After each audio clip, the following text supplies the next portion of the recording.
আসসালামু আলাইকুম। অন্য মঞ্চের আলাপচারিতায় আপনাদের সকলকে আমন্ত্রণ জানাচ্ছি। সুপ্রিয় সুধী, যে যেখান থেকে দেখছেন সবাইকে অনেক অনেক প্রীতি ও শুভেচ্ছা। আপনারা হয়তো অনেকেই জানেন, লন্ডনের পর আমেরিকাতেও ডিম থেরাপি চলছে সমান তালে। ডক্টর ইউনূস তার যে রাজাকার আলবদর বাহিনী, তার যে জুলাই সন্ত্রাসী, তাদেরকে নিয়ে ডক্টর ইউনূস যেখানেই যাচ্ছে সেখানেই মানুষ তাকে ডিম থেরাপি দিচ্ছে। তাকে বিশাল শোডাউনের মাধ্যমে গো ব্যাক হোম বলে মানুষ চিল্লাচ্ছে। এবারে একটা বিষয় প্রণিধানযোগ্য। এবার যখন ডক্টর ইউনূস আমেরিকাতে যায়, যদিও বলছে এটি রাষ্ট্রীয় সফর, কিন্তু রাষ্ট্রীয় সফর কি করে হয়?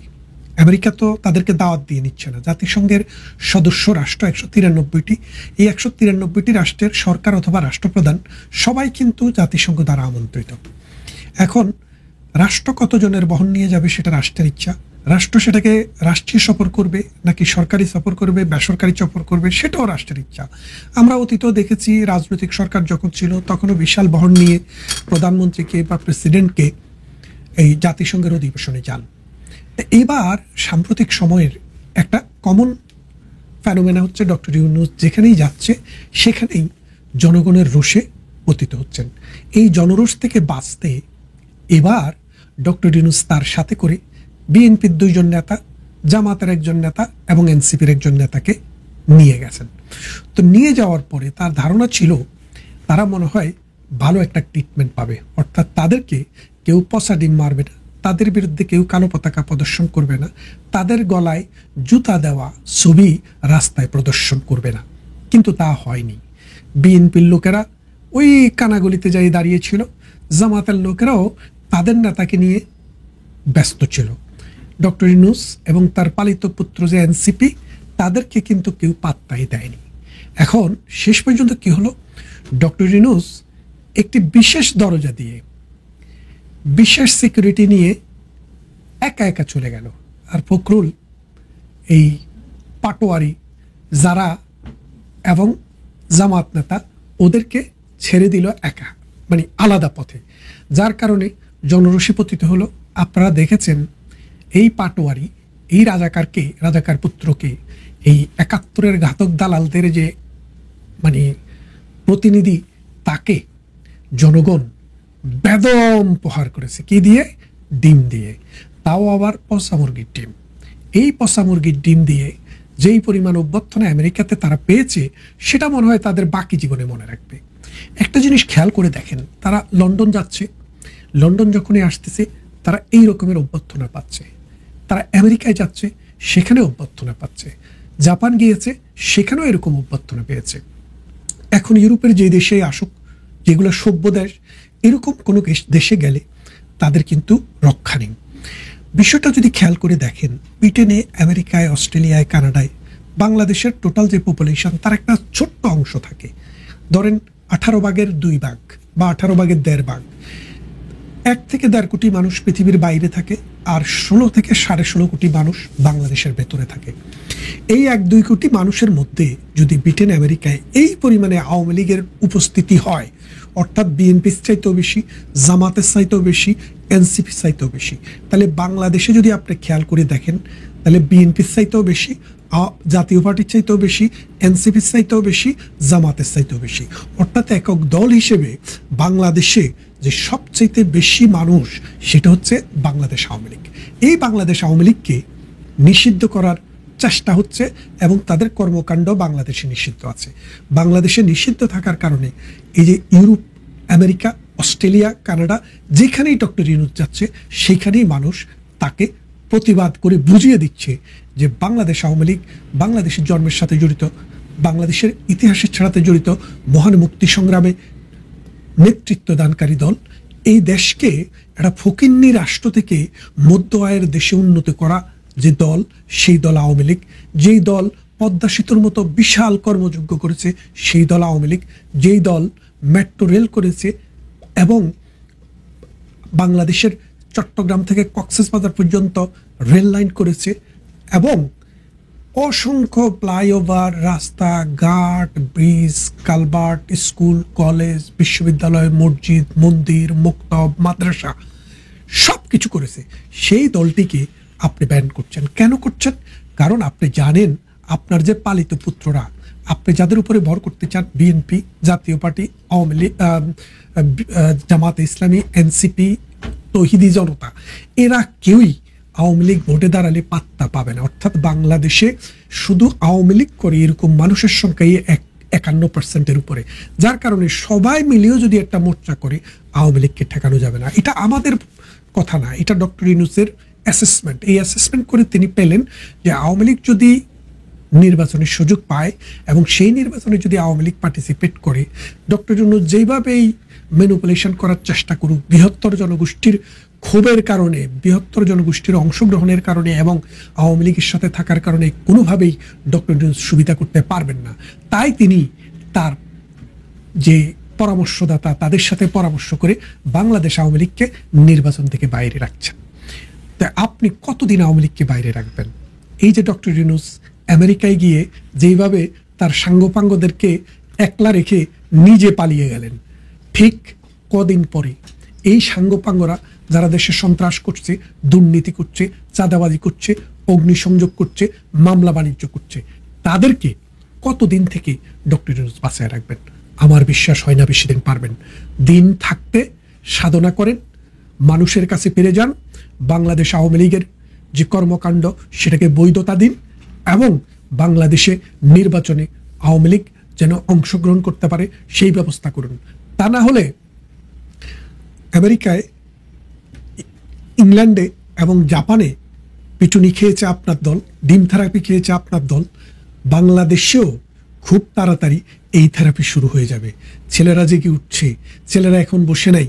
প্রতিদিন ঢাকায় মিছিল হচ্ছে, প্রতিদিন চিটাগং, রাজশাহী, খুলনা, বরিশাল, যশোর, কুষ্টিয়া, গাজীপুর, কুমিল্লা, নোয়াখালী, ফরিদপুর, ফিরোজপুর, সব জায়গায় মিছিল শুরু হয়েছে। মানুষের এই মুক্তির গান, মানুষের এই জয়গান ডক্টর ইউনূসের পক্ষে থামানো সম্ভব নয়। আপনারা যারা ডক্টর ইউনূসের দালাল হয়ে, আপনারা যারা ডক্টর ইউনূসের পালিত পুত্র হয়ে মনে করছেন ডক্টর ইউনূস আপনাদেরকে স্বর্গে নিয়ে যাবে, না।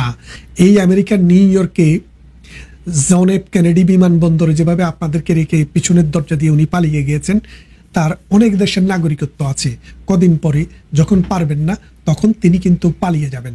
আপনারা এই বাংলাদেশেই থাকতে হবে, এই বাংলার জমিনেই, এই মধুমতির তীরেই আপনাদেরকে মানুষ সলিল সমাধি করবে। তা না হলে আপনারা যে কাজ করছেন এটার প্রায়শ্চিত্ত হবে না। আসুন, ডক্টর ইউনূসকে আমরা যেভাবে প্রতিরোধ করছি বিদেশে, বাংলাদেশেও আপনারা জেগে উঠুন, তাকে প্রতিরোধ করবেন, তার ল্যাংটা বাহিনীকে প্রতিরোধ করবেন এবং তার গুন্ডা বাহিনী, সন্ত্রাসী বাহিনী, চাঁদাবাজ বাহিনী, দর্শনকারী, অগ্নিসংযোগকারী, লুণ্ঠনকারী, হল দখলকারী এবং মার্কেট দখলকারী, টেম্পো স্টেশন দখলকারী, ইজারাঘাট দখলকারী, এই বাটপার চোরদেরকে না বলে তাদের কাছ থেকে বাংলাদেশের কন্ট্রোল ব্যাক করুন। ভালো। যেমনটি আশঙ্কা করা হয়েছিল ঠিক তেমনই ঘটল। পচা ডিম এবং গালিগালাজ, তার সঙ্গে অভ্যর্থনা জানানো হলো এই যে মহামান্য ইউনূস তাদের সফর সঙ্গীদের। এখন সব থেকে মজার ব্যাপার হলো ডক্টর ইউনূস তিনি তার সঙ্গী সাথীদের দিয়ে ঠিক একটা চোরাগোপ্তা ব্যবস্থা করে উনি কিন্তু কেটে পড়লেন। আর সঙ্গে যারা গেছিল এই বিএনপি এবং এনসিপি, তাদের একেবারে অবস্থা খারাপ, তারা কিন্তু রেহাই পায়নি। এখন এই একটা মানে এই ভিডিও সোশ্যাল মিডিয়ায় দারুণ ভাবে প্রচার হচ্ছে। তসলিম যারা, ওদের নামটাই ভুল বললাম, যারা, এটুকু আমি জানি, তাসলিম না তানসিম যারা কিছু একটা হবে, আর তার সঙ্গে এনসিপির একজন, সম্ভবত নাম হচ্ছে আক্তার। তারা যখন এয়ারপোর্ট থেকে বেরোচ্ছেন, সেইটায় তো একদম মানে গালি গালাজে চূড়ান্ত। তারপরেতে শুরু হলো ডিম বর্ষণ। এটা নেহাত মার্কিন যুক্তরাষ্ট্র বলে এখানে বেঁচে গেলেন। এটা যদি মানে অন্য কোনো রাষ্ট্রে হতো, আপনার রাষ্ট্রে হলে পরে আপনারা তো আস্ত থাকতেন না। তো যাই হোক, মহিলা বলে বেঁচে গেছেন ওই যারা বলে মেয়েটি, তাকে অকথ্য গালিগালাজ করা হয়েছে, কিন্তু ডিম টিম নিক্ষেপ করা হয়নি।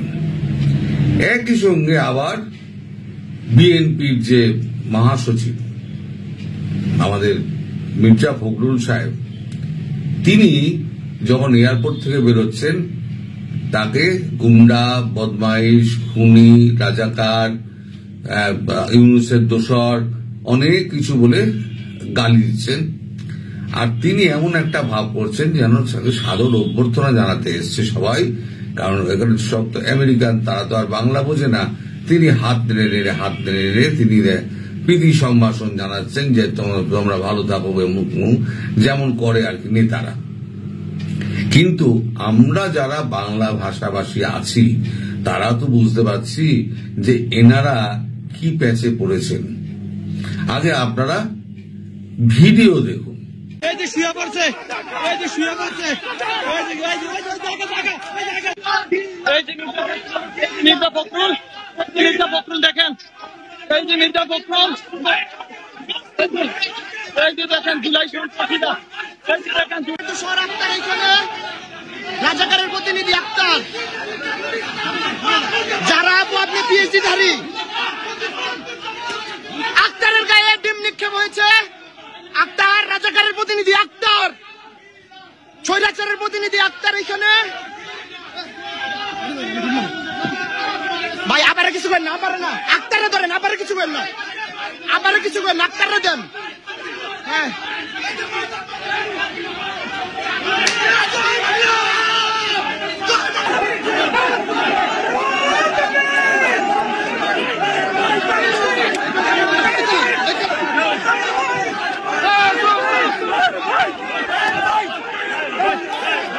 এই যে আপনারা এই যে ভিডিও দেখলেন, মির্জা ফখরুল তিনি কি আগাম বুঝতে পারেননি যে তার কপালে এই দুর্গতি আছে? আমরা যদি বিদেশে থেকে অরাজনৈতিক ব্যক্তি হয়ে আমরা যদি বুঝতে পারি যে তিনি যদি যান, ভদ্রলোক হিসেবে তাকে আমরা চিনি, তিনি যদি যান তাহলে পরে তিনি হেনস্থার শিকার হবেন। তাকে যে এই গালিগালাজগুলো শুনতে হলো, তিনি কি এটার যোগ্য ছিলেন? প্রশ্ন হচ্ছে যে এই যে এত মাখামাখি করে প্লেনে উঠে যে মাখামাখি দৃশ্যগুলো কালকে আমি দেখালাম, তাতে আমি তখন বলেছিলাম যে এরা হচ্ছে বলির পাঁঠা।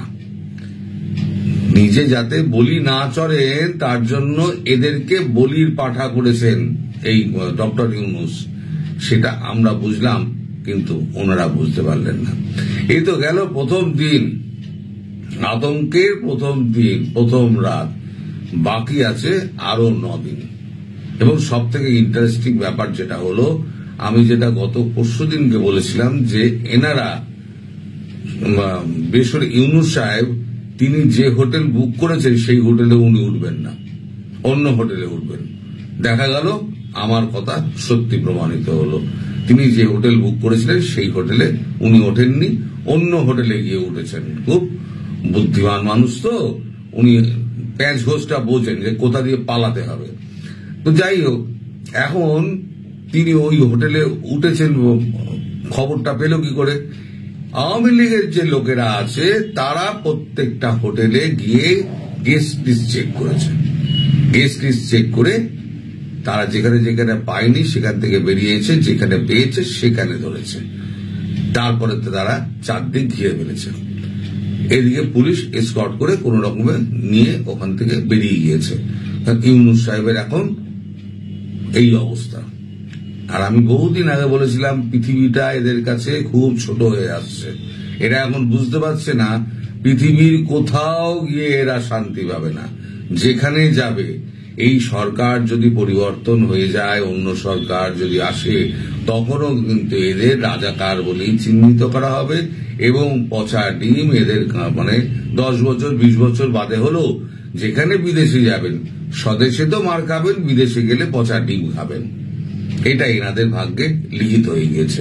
এখন গতকালকে একটা বিরোধ দেখা গেছিল, বিএনপির কিছু লোকজনের, জামাত কিছু লোকজন এসেছিল, তারা সেই ভিডিওটা আমি লাগাইনি।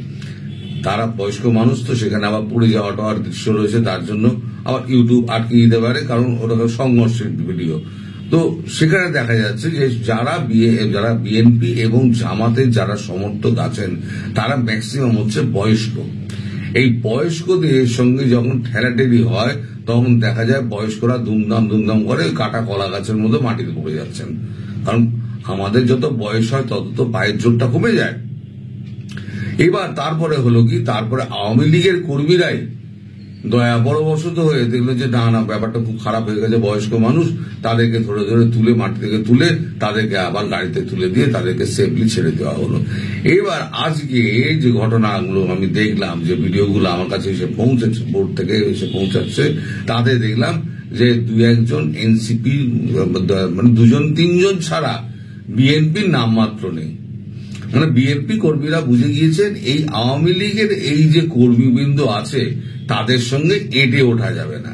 ফলে এবার আরো 9 দিন যে বাকি আছে, এই 9 দিনে কি হয়, আরো ঘটনা ঘটবে, নাটকীয় মোড় নেবে। আপনারা শুধু দেখতে থাকুন। এই যে গেছে না এই ইউনূস, এর পরে ইউনূসের অবস্থা কিন্তু খুব খারাপ হবে। আর ইউনূস যদি ভেবে থাকেন তিনি সশরীরে একেবারে আস্ত ফিরবেন, তাহলে কিন্তু উনি মূর্খের স্বর্গে বাস করছেন। আমার কথা আপনারা মিলিয়ে নেবেন সবাই।